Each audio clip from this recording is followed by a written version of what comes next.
Hey, this is Blake Benner, managing editor of Worn and Wound. And I'm Thomas Callara, editor at Worn and Wound. Today we're taking a first look at the Monta Skyquest, the new Monta Skyquest. You spent, about a week now with this watch on your wrist. This is the Coke bezel, the red and black version. Initial thoughts on the watch? Yeah, I mean, obviously this is a different version, right, that we're used to seeing in these Skyquests. It doesn't bother me too much as far as like the changes that have been made here. The bezel looks a bit thicker. It is thicker. The dial appears to be smaller. The watch wears well on wrist, and you'll also notice in the dial as well that kind of like it looks more simple.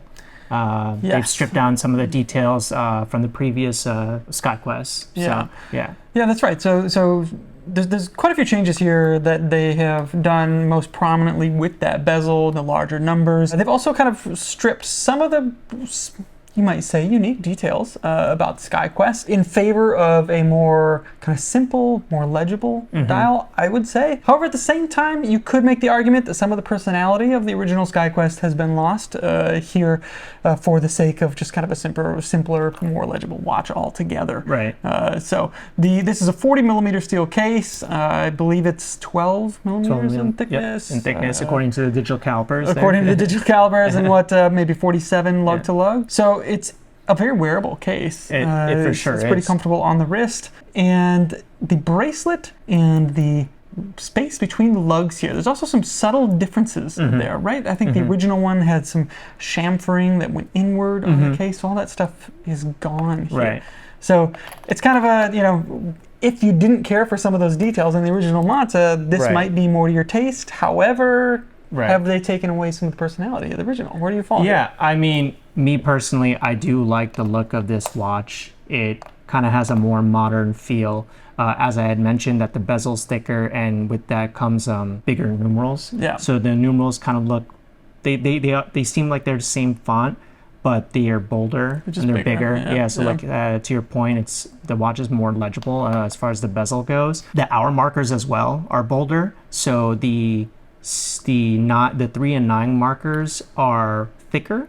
And as well as the remaining hour markers are thicker as well compared to the previous Skyquest. And also I believe the minute markers don't extend as far as they did in the previous model. So you combine all of that, and again, this model doesn't have the stepped kind of GMT hand. Doesn't have the stepped GMT hand, right? Which also made the other Skyquest unique, the previous Skyquest unique.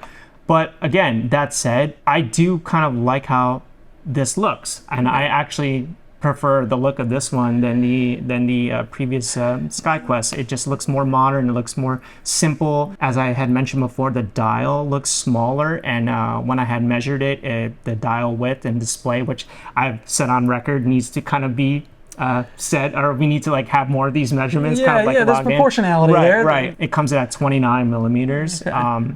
So yeah, it just, again, on wrist, and you combine that with the proportions of the watch, it wears well on my 6 1/4 inch wrist. So sure. Yeah. So I think it's fair to say that if you are a fan of the original Skyquest, you might not care for this watch so much. They've stripped a lot of the kind of little small unique details that made that watch something.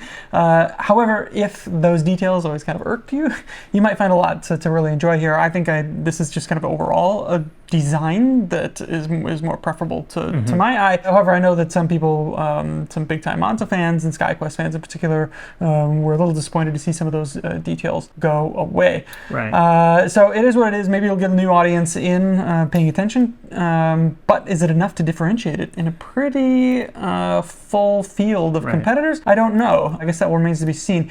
It is using a Sellita SW330 in back, which is visible through an exhibition case back. This is, of course, a collar GMT, so you can't independently set the hour hand to local time on your travels. Not that unusual of a thing, but this is, a $2,000 watch. So, again, a lot of great watches in that price range as well. So there's something that's been gained, something lost, you would say. Right, and I think something that kind of does remain is the Monta bracelet, which is kind of what they Very firm snap. Exactly. Getting that, getting so that guy in there. apparently now everything is on one mechanism here within the clasp. You still have the adjustment. The quick adjustment. Yeah, the quick adjust exactly on the which clasp. Which is very handy. Yeah, it really is. And Monta has always just been good with the smoothness of the quick adjustment clasp. And also the new part about the bracelet is that the underlying metal component here is longer and it's curvier.